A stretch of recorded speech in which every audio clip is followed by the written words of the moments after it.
join me in welcoming Golden Key Honorary Award winner, Kimberly Peirce.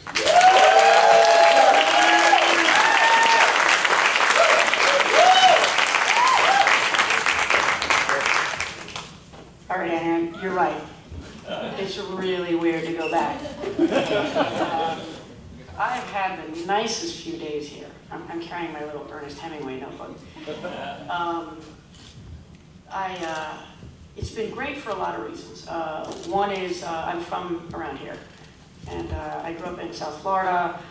My parents were very young when they had me. My dad was 15, and he and I were bachelors together. So we would come down to Key West, get some meat and tackle, rent a boat, and go out on that boat. And we would fish, and I used to get seasick. And I tell you, the way not to get seasick is to throw up. My dad just had me throw up quite a lot, and I no longer get seasick. But I do love Key West. He would take me out to the local bars, and what you get at the bar back then, 70s, a Rolling Rock for him, Shirley Temple for me, and a lot of women for the both of us. I learned early, and I learned well, from a very charismatic, handsome dad. Anyway, I love Key West, and my next movie, which I had the pleasure of sharing with Eugene, is a romantic sex comedy, so watch out for it. But my next movie is about my dad and I, pretty much in South Florida and living down here. So I'm really excited, and I've wanted to come back for many, many years, but really kind of haven't had the courage to kind of be down here because I helped him pass away. He was a bit of a rum runner. He ran drugs in and out of South Florida. But, some more to come. But, much more to come. So it was hard for me to come back because I kind of didn't know if I was ready for it, and it's been the greatest return. It's been emotional, it's been fun. I went to the Ernest Hemingway house. I saw your beautiful Butterfly Conservatory. I've seen a ton of movies. We've had endless great dinners and drinks. So it's been really a fantastic homecoming, and that's been wonderful for me. But I want to get back to what Eugene brought up, and that was the notion of something that's personal. Because I do believe, after all these years, and I won't even admit how old I am, and how many years ago that movie was. But the thing is, many people have seen it recently, because I just went to University of Chicago, my alma mater, and thank you, and Columbia, and the Academy's going to do a screening. Woo! Thank you. Should I just keep bragging? I'm kidding. But I've been very well educated, and I'm very happy for that, simply because I had, and this is important to me to communicate to the filmmakers and probably everybody out there, I was a poor kid, did well, got myself through great schools. I'm very happy I did it. I was getting what you would call a normative education. I was getting the best of the best, classics, right? Straight white male, and nothing wrong with straight white men. They're great, in all ways. And so I was learning the classics with Martin Scorsese, Paul Schrader. I had the best teachers in the world, and they are the best. What was happening was something was scratching me in the back of my head that said, there's something that's not happening for me, there's some part of me that's not being expressed, but there's no room for that to be expressed with these great teachers, so I kind of have to keep doing what they want me to do, and I did what they did very well.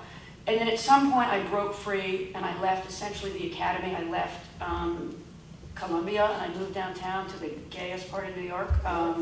When it was the same way Key West was unsettled, the gay world in New York was kind of unsettled and wild.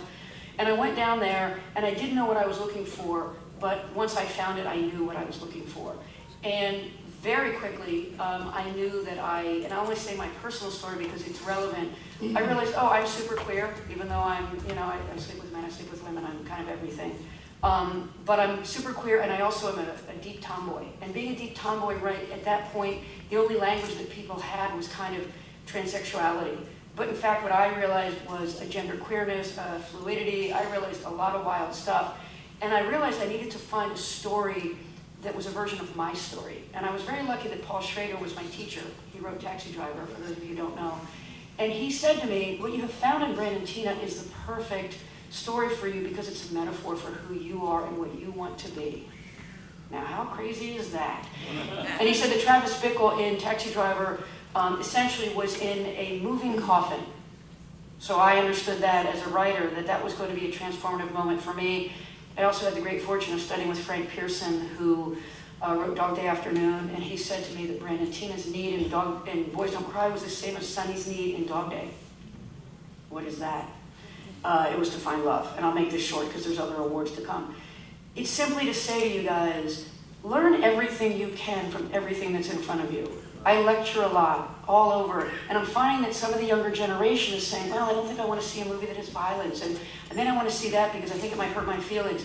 I'm not going to judge anybody. All I'm going to say is, many things that I ultimately am were not necessarily forefronted in the education I got, but I got the best education in the world, and I studied the classics, and we were just like riffing forever about great movies, and when I hang out with Ariane, that's all we talk about. So for you guys, learn the classics, learn everything that was made before you, know it inside and out. Your own personal story, if you're lucky, will take hold of you by the balls, and it will take you, and you will run with it. So, whether I have balls or not, I don't know, but something grabbed me at a very young age, and I made a movie that was, as he said, so deeply personal. There was a million reasons not to make that movie. It made no sense. Homosexuality didn't make any money. Homosexuality wasn't made. Nobody had made anything about a trans person. You couldn't find somebody to play the part. That took 3 years. Let's just say failure was my introduction to life.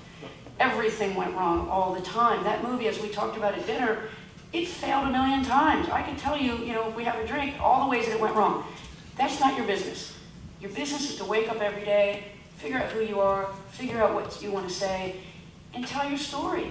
And go tell it to this person and tell it to that person. And honestly, you're going to realize what it means to communicate and what it means to tell a great story, because that's what it is to be human. I don't have anything profound to say other than to say I did what I was meant to do and I loved it. And I'm back here today and I watched the movie and I'm like, wow, I'm really glad that kid worked so hard.